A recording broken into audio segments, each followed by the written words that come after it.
Suite et pas fin de ce décryptage du discours à la nation d'Ali Bongo Ondimba, avec moi un nouveau membre du gouvernement, un autre membre du gouvernement. Oui, il est membre du gouvernement depuis un moment déjà, permettez. Il s'agit de Monsieur Lee White, Monsieur le ministre des Eaux et Forêts, de la Mer, de l'Environnement, chargé du plan climat et du plan d'affectation des terres. Merci, tout un programme, hein. Merci d'être avec nous. C'est toujours un plaisir de vous retrouver pour décrypter avec vous le discours à la nation du chef de l'État. Et d'entrée de jeu, dites-nous déjà ce que vous avez retenu de son adresse à la nation. Pour moi, le président nous a parlé de sa vision.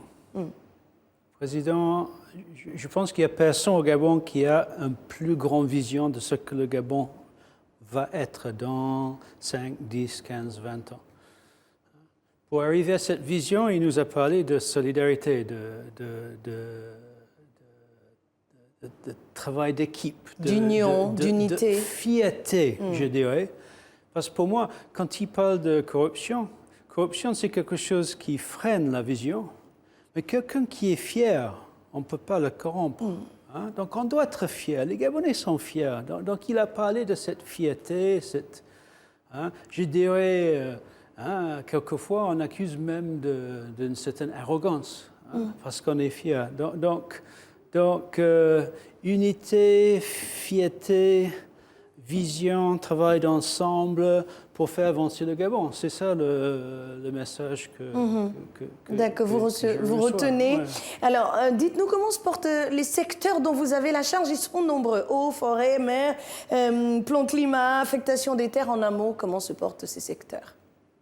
Assez bien, je dirais. Je pense, depuis que je suis ministre, c'est, je pense, la troisième fois que j'ai eu le plaisir de décrypter avec nous une adresse à la nation du chef de l'État. Mais encore. J'arrive d'un coq. J'étais avec le président de l'Assemblée générale des Nations Unies. Comme j'y étais il y a un mois avec Jeff Bezos, l'homme d'affaires, un des plus riches au monde.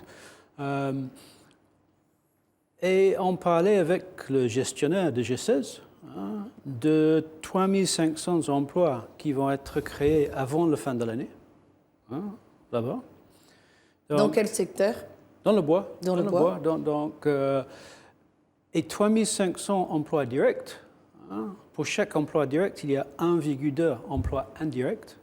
Donc 3500, ça fait 8000 emplois à peu près qu'on va créer avant la fin de l'année sur un coq. En même temps, on fait 2 petits encoques. On fait Icolo à côté de Lamborghini, à peu près 1000 emplois cette année. On a commencé la production là-bas. On crée un autre petit encoque à côté de Franceville, encore 1000 emplois.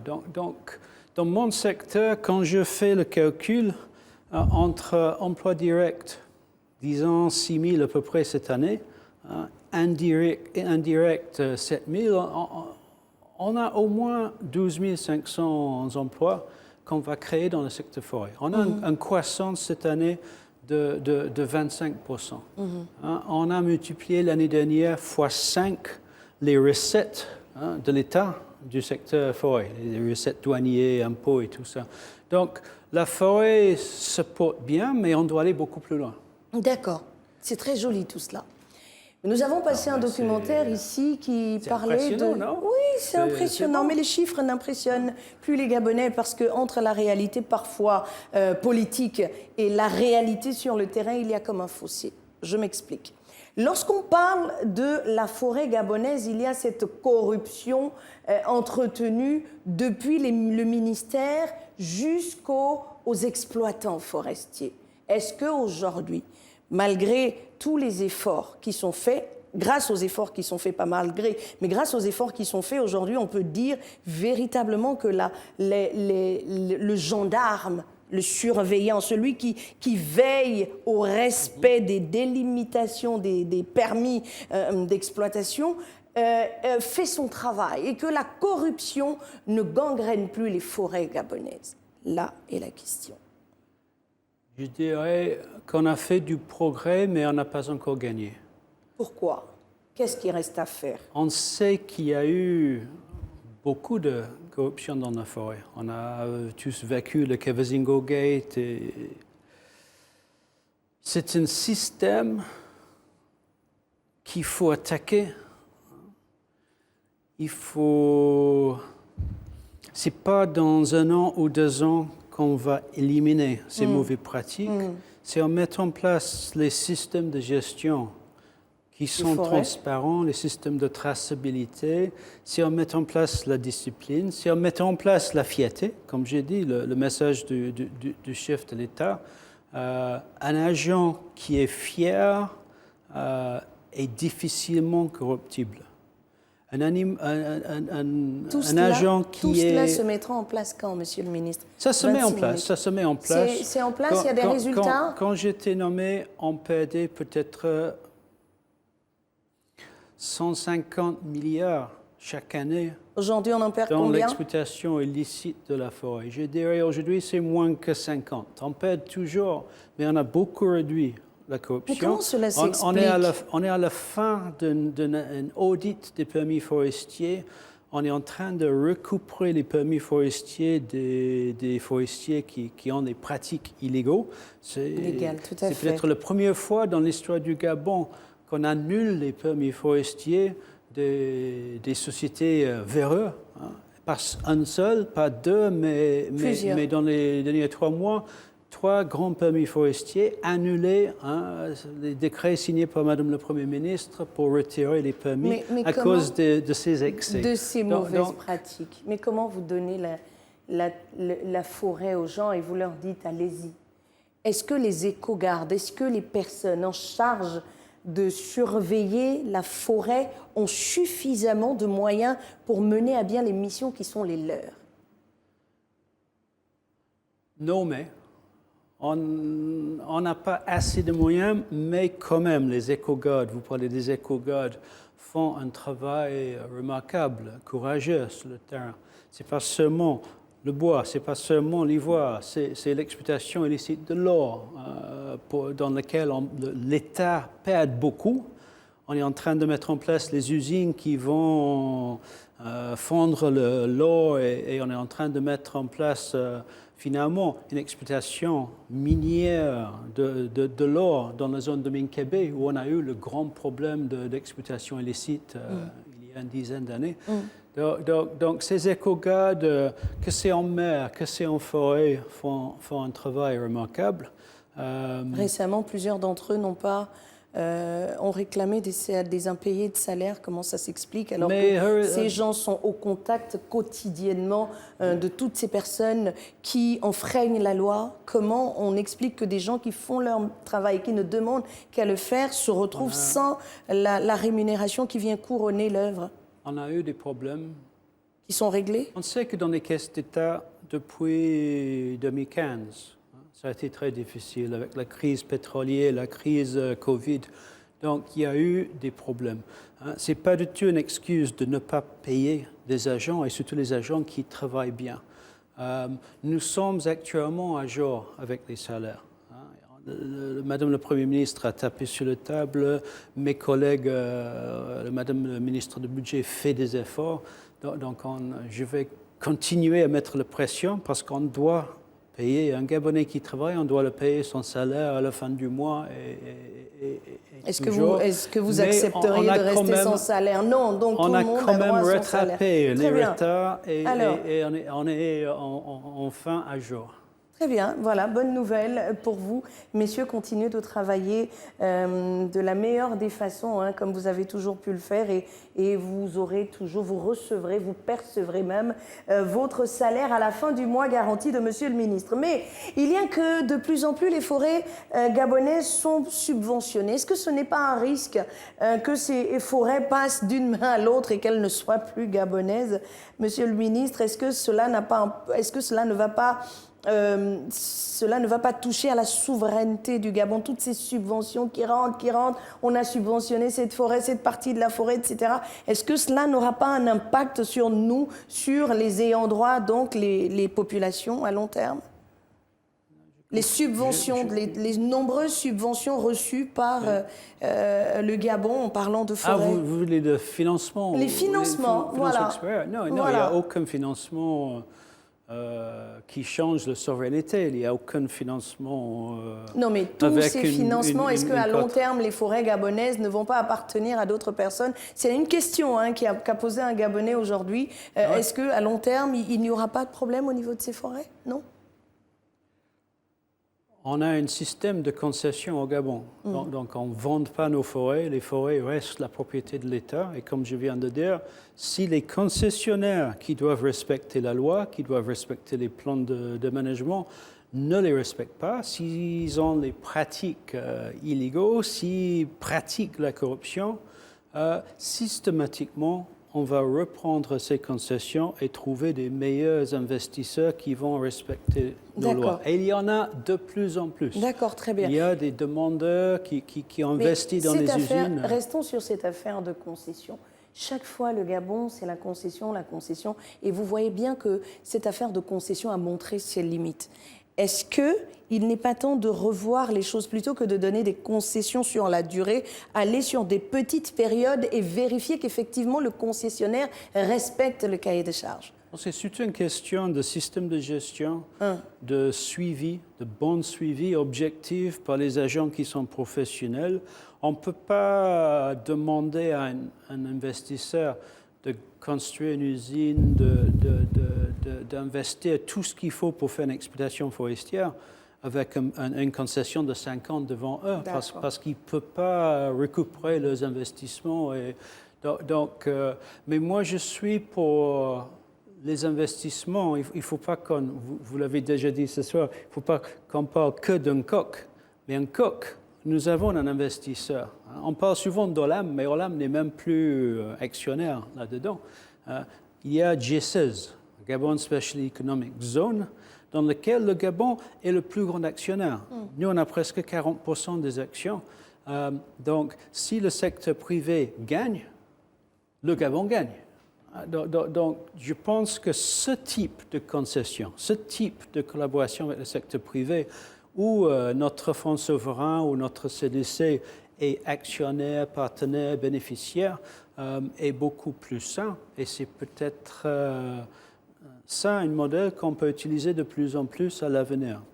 Parce que si on est actionnaire, on est dans le conseil d'administration, on voit la comptabilité, on sait ce que les sociétés gagnent au Gabon et on peut vérifier que notre part nous revient. On peut vérifier que les impôts sont payés. On peut vérifier qu'on n'a pas triché sur les déclarations des impôts et toutes ces choses. Donc, si je peux, je vais essayer de pousser ce modèle dans la forêt. D'accord. Alors, le Gabon envisage de créer, et c'est une information que vous connaissez donc, de créer 187 millions de crédits carbone, dont près de la moitié pourrait être vendu sur le marché des compensations. Ce nombre pourrait d'ailleurs valoir environ 291 millions de dollars sur la base d'un prix moyen. À quel niveau se situe ce projet? Et vous avez pris les chiffres des journalistes Bloomberg ou de Jeune Afrique. Nous sommes journalistes, l'information, dès qu'elle est sortie d'un journal, elle appartient à tout le monde et nous l'avons.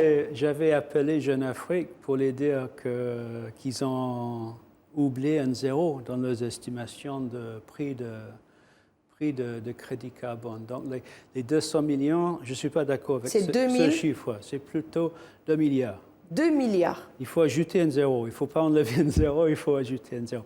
Les crédits carbone, c'est très compliqué à créer. Il n'y a pas un seul marché réglementé. Il y a beaucoup de marchés qu'on appelle les marchés volontaires. Les prix varient entre $1 et $200 la tonne. Mais le Gabon est le pays le plus positif en carbone au monde.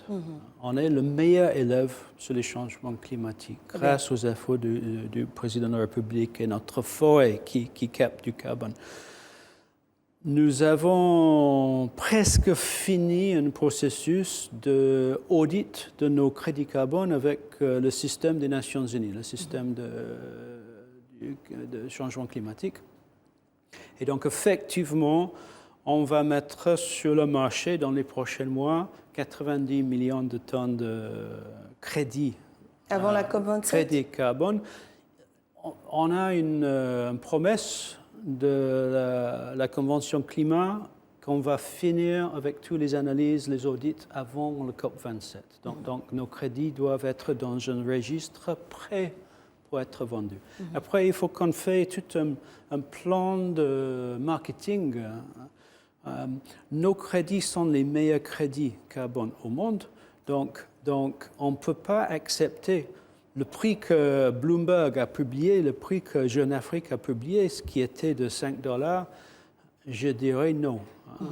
Pour moi, le vrai prix des crédits doit être entre 25 et 35 $ la tonne. Et c'est sur ça qu'on travaille. On travaille avec le FGIS, avec le Fonds souverain. On travaille avec certains partenaires et on va faire un grand effort. Donc, pendant le COP et après, pour vendre ces crédits carbone, parce qu'on parle de centaines de millions de dollars, on parle peut-être de milliards de dollars, hein, et avec l'économie dans l'état actuel, avec la récession mondiale, de pouvoir injecter de l'argent dans l'économie gabonaise. Sachant que si on arrive à le vendre maintenant, ça va être renouvelable à l'avenir, parce que si on continue à absorber tout ce carbone, on va continuer à vendre ces crédits carbone. Très bien. Et les crédits carbone peuvent venir rendre la forêt même plus profitable à l'avenir. Et on l'espère. Et on l'espère vivement. On est convaincus. Que ça sera le cas. Alors, comment se porte le secteur de la mer? On n'en parle pas souvent. On a parlé d'environnement, on a parlé de forêt, mais comment se porte la mer? Et cette érosion côtière, on remarque que la mer gagne du terrain, un peu plus chaque jour. Le maire qui gagne, on constate que le point de nid est en train de disparaître. Bientôt, j'ai peur que le Maringa va tomber dans l'eau. Ça, c'est le changement climatique. Avec l'augmentation de température, l'eau est un peu plus chaude. Quand l'eau est chaude, il y a beaucoup plus de l'énergie. Et donc, les vagues frappent plus fort. En plus, il y a une montée de niveau de mer. Depuis un siècle, on a eu une montée de 30 cm. Mais cette montée va de plus en plus vite. Donc on a peur qu'il y aura sur les prochains 50 ans une montée jusqu'à 1 mètre. Donc entre la mer qui monte et les vagues qui ont plus d'énergie, c'est ça qui provoque cette érosion côtière. Et donc, qu'est-ce que le gouvernement gabonais fait pour protéger cette partie considérée comme une des plus belles parties de ce pays? C'est très difficile à résister la puissance de l'eau. Oui, mais que fait le gouvernement? On a compris qu'avec les changements climatiques, c'est compliqué. Le gouvernement s'engage. Il y a des gens qui vivent de cet endroit. On a vu le président de la République qui est comme un lion, lyonnaise presque, qui protège le pays. Parce que dans le seul vrai moyen de limiter ça, c'est que le monde adopte ces accords sur les changements climatiques et qu'on réduit les émissions de CO2. Et c'est une question pas seulement d'érosion côtière au Gabon, mais dans le Corne de l'Afrique actuellement, il y a 10 millions de personnes qui risquent de mourir de changement climatique parce qu'ils n'ont pas de l'eau. Ils sont dans une sécheresse. Donc c'est, pour le continent africain, le Gabon est presque le pays le moins touché par ces problèmes. D'accord, mais nous avons la Pointe de Nid, un très bel endroit qui est menacé. Que fait le gouvernement là est la question. On a l'exemple du baie des Tortues, où ils ont investi, ils ont renforcé la plage, ils ont mis des grands cailloux et ça fait qu'il y a eu une accumulation de sable. Donc ça nous donne une idée. On va étudier la possibilité d'utiliser les méthodes artificielles pour stabiliser cette plage, mais j'ai peur que ça va coûter très cher et ça va être difficile. Et donc vous préférez que les choses se détériorent plutôt que d'entamer quelque chose qui pourra protéger cette île? Si on peut, on va entamer ces choses, mais c'est très compliqué. Et lutter, comme j'ai dit, lutter contre la nature, lutter contre la puissance de l'eau est très difficile et très cher. Et pour la mer, donc, le secteur de la mer en lui-même, outre les régions côtières, qu'est-ce qui est fait par le gouvernement dans ce secteur? Dans le secteur mer, il y a tout le programme, bien sûr, Gabon Bleu, il y a tout le programme de mettre de l'ordre dans la pêche, de gérer la pêche durablement, de créer des aires protégées marines qui vont augmenter la production de poissons. Qui pourra nourrir tous les Gabonais? Le projet phare, oui, pêcher durablement. Pêcher durablement, on peut augmenter la productivité. Donc, on peut manger plus de poissons à l'avenir si on gère bien les stocks de poissons. Mais qu'attendez-vous pour gérer tout cela? On le fait. Suffisamment? Est-ce que la pêche est entre les mains des locaux ou elle est toujours occupée par des Gabonais d'adoption, donc des frères qui sont venus prêter main forte à la population gabonaise? Le Gabon est très particulier. Tous les poissons de mer rentrent dans nos estuaires et dans nos lagunes.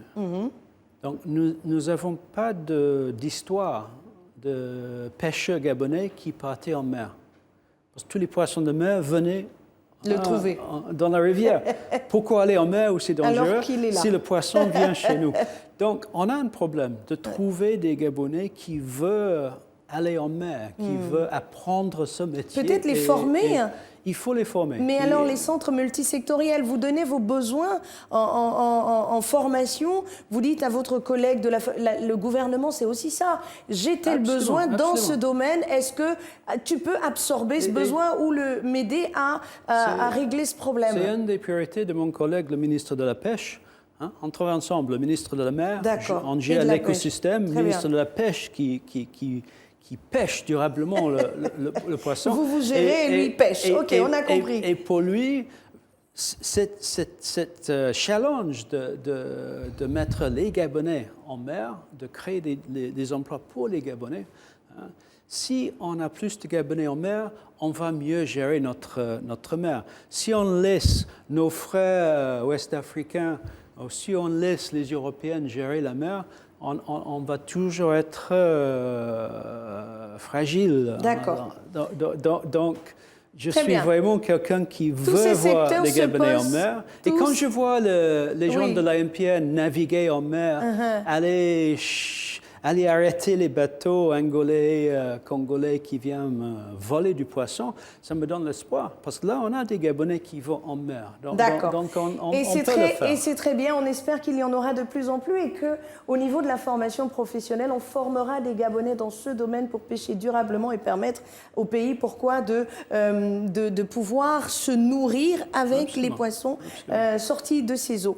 Merci beaucoup. Merci d'avoir été avec nous. Un mot de la fin à l'endroit des téléspectateurs qui vous regardent, parlant de ce discours à la nation du chef de l'État, mais pas seulement, des secteurs qui sont les vôtres. Vous avez 1 minute. 1 minute. Je dirais qu'on a le plus beau pays au monde et il faut qu'on suit la vision du chef de l'État, il faut qu'on travaille ensemble pour le valoriser, parce que si on le fait, on peut faire du Gabon un vrai paradis. Merci beaucoup.